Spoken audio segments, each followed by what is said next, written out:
Hello, my marvellous sausages. Now, I've started playing Borderlands 4. It's my first Borderlands game, really, and I'm uncovering lots of things that I'm finding very useful. And this one thing really did a bit of a game changer, to be perfectly honest. Now, it might seem common sense, but if you're only just starting playing, then you're probably not doing this. And I can really recommend that you do it because it's a lot easier than you think it's going to be. And that's basically farming bosses to get legendary weapons. Now, legendary are the top tier of weapons you can get in Borderlands 4. You've got the common, which are white, uncommon is green, rare is blue, epic is purple, and legendary is yellow. And these are the best weapons that you can possibly be using, particularly in the early part of the game. Now, I've just killed or gotten to the second boss. I'm not going to give it any story spoilers, but I got to the second boss, so I'm kind of halfway through the story, and I started to find it a bit sweaty and tough to do. So I thought to myself, well, how do I get some decent weapons to help me through? Because I feel like I'm not doing as much damage as I can. But there's not only weapons that you can get, there's the shield generators as well, which are incredibly useful. So I'm going to give you two farms to do, and they're very easy to do once you get to them, and they're going to provide you with some of the best weapons that you're going to have, perhaps take you right the way through to the end game as well. Now, boss farming is its own unique thing in Borderlands 4, and I think it's an absolutely brilliant system, and I wish more games would adopt it, really, because once you've killed a boss, there's a first boss, for example, called Splash Zone, okay? Once you've killed him, then a Moxie vending machine appears outside the arena where the boss battle happened, and you can pay a bit of cash, and then you can redo the boss fight. It's called an encore, and you can do it again and again and again and again and again, as long as you got the money to pay for the encore, and then you can farm the weapon drops that way. Now, each boss has a certain set of legendary weapons that they constantly drop as well, so when you're redoing them, you might get all three weapons, you might not get any to drop, you might get one to drop. It's all down to RNG, really. So, yes, what we're going to do now, then, is get going. Now, one of the first best legendary farms you can do is coming down here to do the Splash Zone boss fight again, okay? You see the Moxie's machine here once you've defeated him once. Now, this can give you 3 legendary items, but one of them is really, really good. So, just to give you an idea of what's what, you come here to the Moxie machine. It costs you 12,600 to purchase an encore, which means another bash of him. And then we run over here, and then you jump into this particular arena. You can see I've already been doing a little bit of farming here as well. I've already got a couple, which is nice. Look at it. There we are. Great. Now, I'm coming in at level 21, I think, and this is incredibly easy fight for me at the moment. I'm just using, you know, various things that I've picked up along the way, and you can see that he's nearly dead. So, yeah, this is a very, very easy one to do, particularly if you're around about level 21. And look there, he spews all the guts out, and it's excellent. So, the one that you really want from this, and I've already got mine stuck on here, it's this. It's a shield, okay, and it's called the Fireworks. Let me give you the full name. Well, this is called the Barrage Pointed Fireworks. Now, what this does, it's incredible.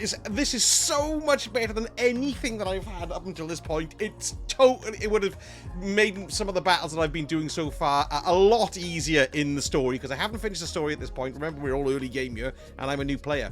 So, first of all, Bundled is the main perk here. On kill, it spawns missiles that home in on nearby enemies and deal 611 damage each.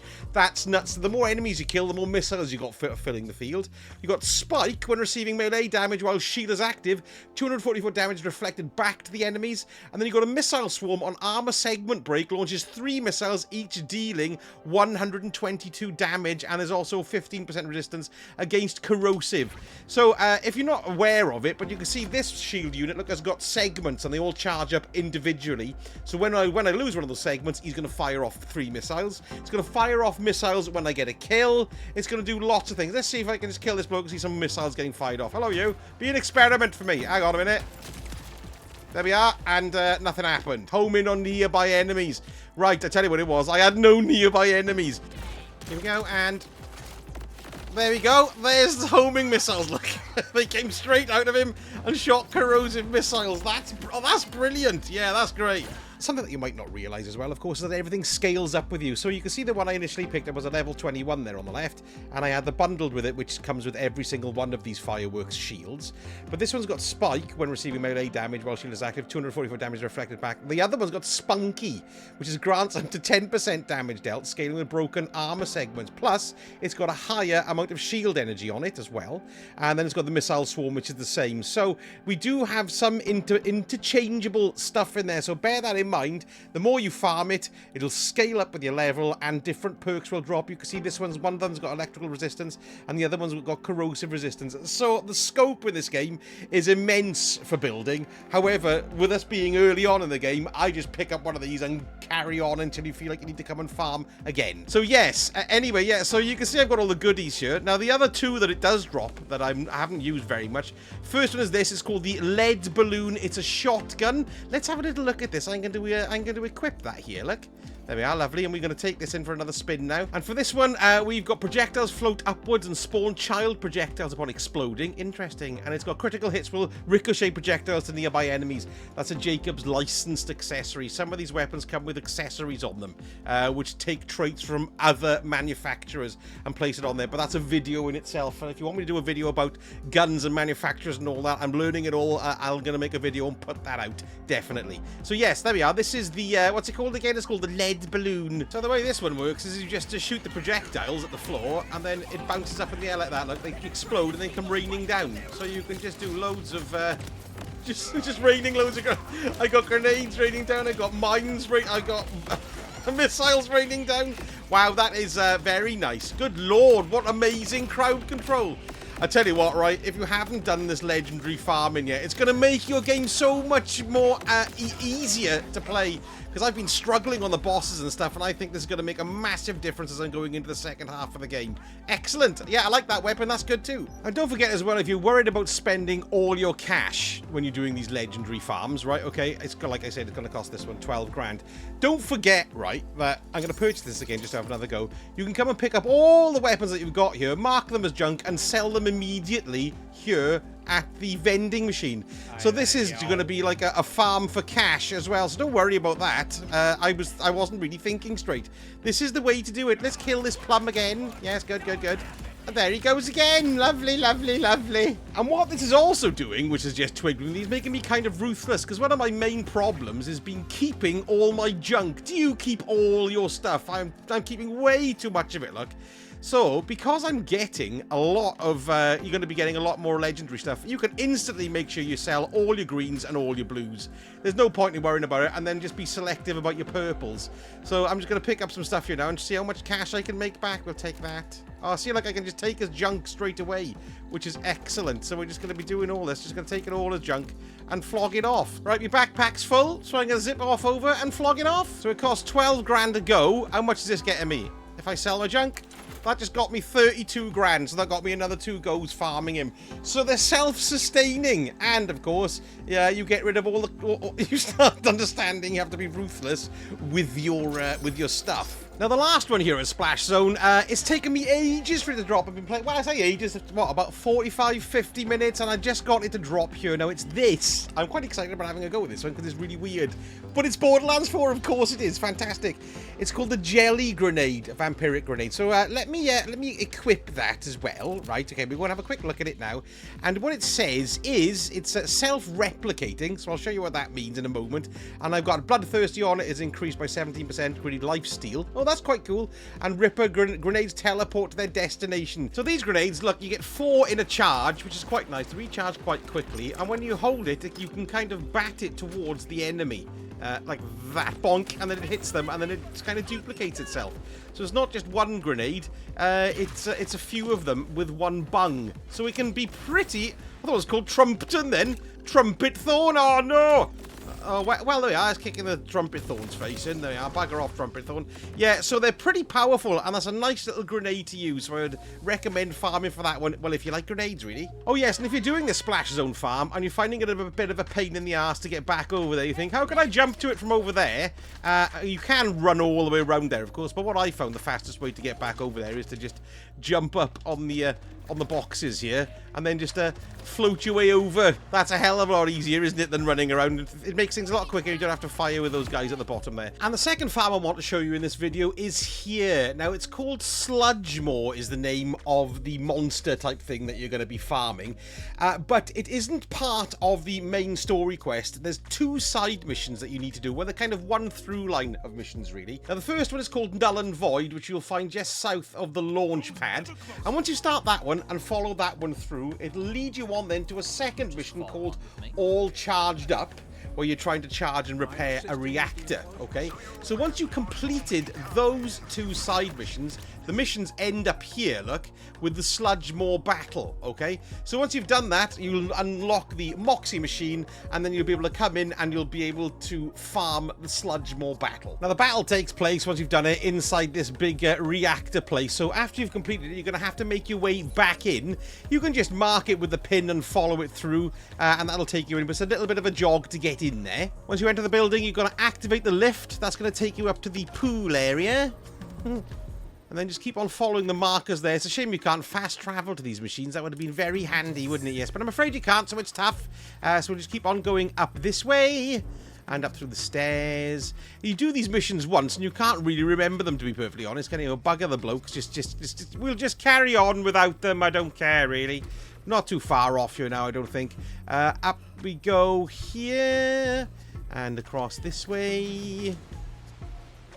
Because once you're here and you've done your farming, it's not gonna take too long for you to come back. Now, when you get to this large open area here, it's like the pool room. Do you remember from the mission you drained it? What you need to do is to drop down this hole here, like this.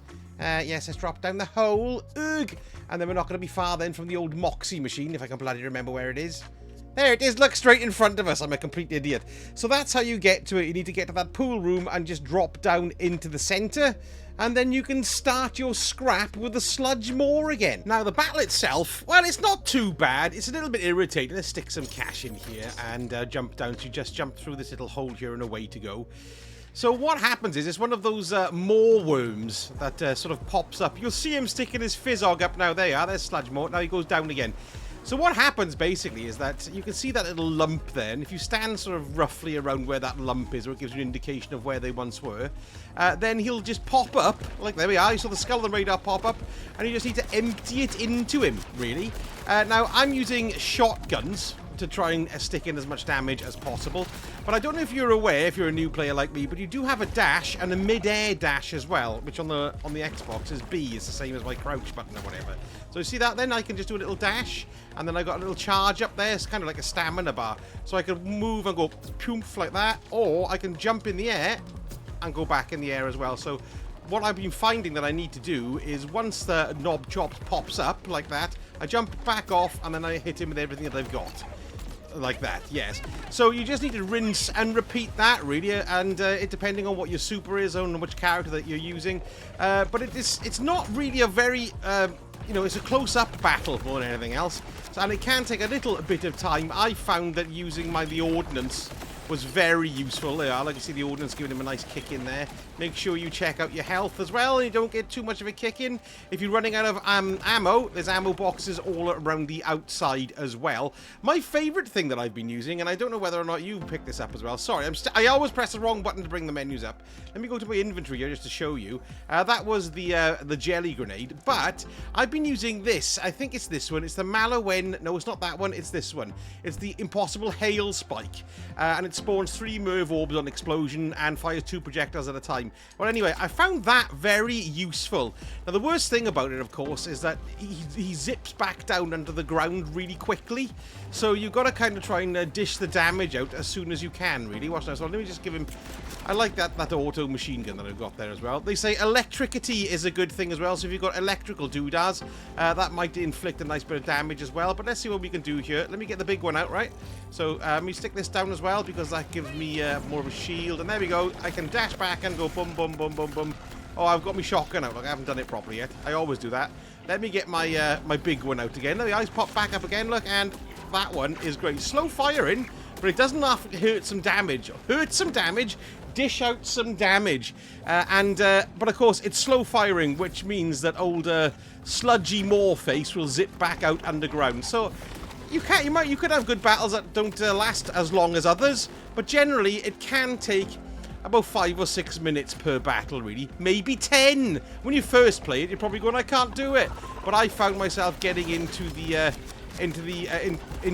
not habit. Yes, habit, I suppose. When he pops up, I'll jump, dash back, and then I'll empty my big one into him if I've got it. Or if not, I'll stick in my next best thing. Getting close, getting close, getting close, getting close. There we go. Job done. Lovely, lovely, lovely. But unfortunately, it didn't drop what I wanted. You always get a bit excited there, but they're not... They're not exotics, that's Destiny, that is. They're called legendaries, yes. No legendaries that time. I'm still after one particular gun. But before we look at that, these are the other two things that you want. Now this, I find this is incredibly useful. It's called the onion, okay? Now what's good about this is it's got the shallot shell on armor segment breaks. So when one of your armor segment breaks, it grants immunity to damage for 2 seconds. That can be really good for saving your ass. So you've got time to just jump out of the way, dash out of the way, and get your stuff to recharge. So people tend to be searching for this onion. It's very, very useful. Okay, so that's an excellent thing that this one's got. I've also got damage resistance against corrosive there.